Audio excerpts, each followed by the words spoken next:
so much for having me. I'm very grateful to be here today. All right, so when did this interest in writing a book or doing a poetry book start? So my first interest in writing a book started back in grade 6 when I first illustrated a book for my best friend in Alberta. And through that experience, I got to learn the process of making a book and writing and drawing. And through there, that's where I found my love of writing, where I could continue on throughout my life. I've been brought down many times for it by peers, but even though you have a difficult experience, it doesn't mean that you should stop your goal in life. And my goal was to create books and spread that joy with others. All right, so grade 6, what school did you go to? I went to Oilfields High School in Alberta, and right now it's called Diamond Valley, but it used to be Black Diamond in Turner Valley, and that's where I used to live a long time ago. All right, and when did you move to Brockville? So I originally grew up in Cardinal, where I then moved to Alberta, and at the end of grade 8, I came back to Brockville, and I have lived here ever since. And now you're studying at Algonquin College? Yes, I am studying at Algonquin College in Ottawa, and I am taking child and youth care, and hope to one day become a teacher. All right, let's get to the book. So the first book was a book of poetry? My very first book was The Yellow Flower. That's a children's book. It is a children's book about a little penguin named Pebbles, and he goes on a journey to find a little thing that means the most to him. It is inspired by my grandmother who loved emperor penguins. And then my second book was A Fifth Eye. It is a poetry collection on mental health. All right, so in writing a book, I mean, that sounds, people have said, Bruce, are you going to write the story of your life? No, I'm not. I wouldn't know where to start in doing it. And I haven't kept enough notes over 55 years to remember everything that's gone on. So where do you start? I mean, how do you pen to paper, get a computer and just start typing? So everyone's experience is different. Some people go off of a thought that they've had, other people go from an experience. I first met with Craig Bachman. He is another author. He's local to Prescott. And he told me that his journey of writing a book is through a lot of experiences that he's had. So he's gone around places, and in those places he's written his characters.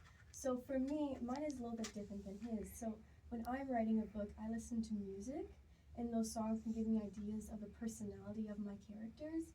And then from there I'll have dreams, and those dreams become those books that I've had. I've talked to a lot of authors over the years that I've been in radio, and I asked them, do you have to have a quiet spot?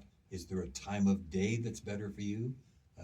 What's your situation with writing? So for me, my best ideas come later at night.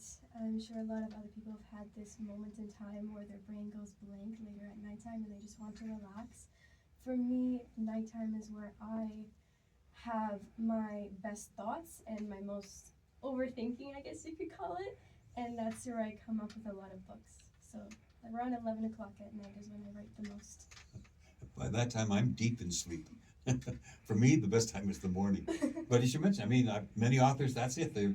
When they first get up, that's when they have their best ideas. And in your case, it's when you're late at night, ready to crash. Exactly. Would you share a poem with us? Have you got a short poem you can share? So I definitely can share one of my poems. I will share my favorite one, which is Anxiety. So this book is about a bunch of mental health and my own healing journey from the things that I've gone through that I hope can be relatable for others, or maybe give them some inspiration or understanding of their own emotions. So, anxiety. The halls are dark, dreary, saddening to the sight.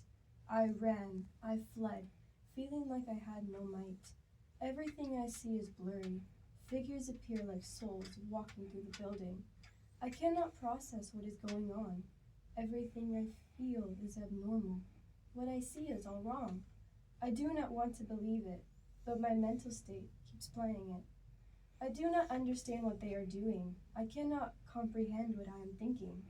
I keep underestimating what I am feeling. Am I overthinking? Nothing makes sense. My head, it is scrambling, making a mess. I am scared. I am lost, regretting every choice I ever made. The results? I was rarely glad. Am I done for? Will I end up being no more? Nah, I'll be fine. I believe at some time. But these figures, they have dangerous flaws. And the school has always been bad news. No, free me, get me out of here.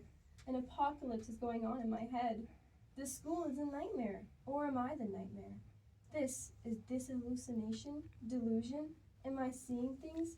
Is it anxiety taking over me? A stress attack going to corrupt me? No one understands me. No one sees what I see. No one feels what I feel. No one knows what haunts me. Everything I am facing, it is pain here to taunt me. So I just hide, act like everything is okay, when in reality, I'm not okay. I never was. Anxiety, it damages us, destroying individually. Wow, that is very powerful. It is. I know anxiety is something that a lot of people feel, and they struggle to understand it or make sense of it. And for some people, it can be a lot more painful than others. But at the end of the day, everyone feels it in some way, at some moment in their life.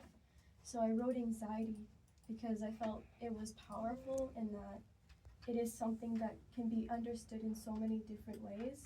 And for some people, it's hard to make sense of those feelings. But I find when you put things to word, it can really bring to light something that may not be understood.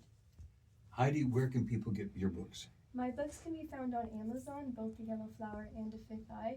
You can also find it in many local libraries. Right now it is in 7 different libraries local to Brockville. And other people, if they would like to go find it, those are perfect places to look for it. It's on Amazon and local libraries. Excellent. Heidi, thank you so much for coming in. Thank you for letting me be here. It's a great honor. And good luck with your semester, your last semester. And I know you will be a great teacher. So good luck to that as well. Thank you so much. Heidi Mulder, she's a local author. She's 20 years old and joining me this morning.